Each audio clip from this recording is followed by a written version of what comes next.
Assalomu alaykum aka, sizlar bilan Mirfayz Kamolovich. Telefoningiz xotira to'lib ketdi degan xabarni ko'rsatsa nima qilishni o'rganamiz. Bugun sizga telefon xotirasini 3 daqiqada butunlay qanday tozalashni o'rganamiz. Videoni oxirigacha ko'ring, foydali bo'ladi va kommentariyada aynan sizga qaysi usul foyda berganini yozib qoldiring. Va bitta narsa esingizdan chiqmasin, 100 taga juda ham yaqin keldik. Like va obuna bosib qo'ying.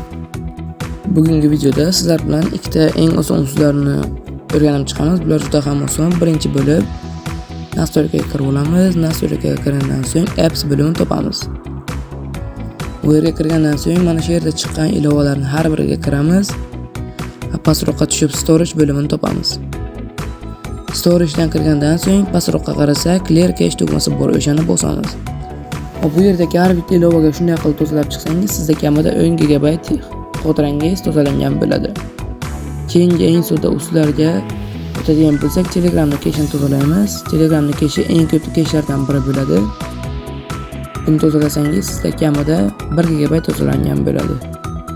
Xo'p, ana endi eng foydali ikkinchi usullardan biriga o'tadigan bo'lsak, Telegramni yoki WhatsApp cache'larini tozalash. Telegramga kiramiz. Kirganimizdan so'ng Nastroyka bo'limiga o'tib olamiz.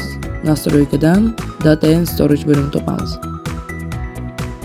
Bu yerga kirgandan so'ng Storage Usage bo'limini topamiz. Va bu yerdan ham Clear Cache bo'limini bosamiz. Bu samarali usuldan nechta akkauntingiz bo'lsa, har bittasiga kirib cache-ni tozalab chiqishingizni maslahat beramiz. Sababi bunday usul bilan siz telefoningizdan kamida 5 GB joyni bo'shata olasiz. Va boya aytganimdek, apps bo'limidan har bir ilovani cache-ni tozalashni maslahat beramiz. Videomiz shu yerga kelib to'xtaydi. Aynan sizga qaysi bir usul yordam berganini kommentariyada yozib qoldiring va biz 100 taga juda ham yaqin keldik.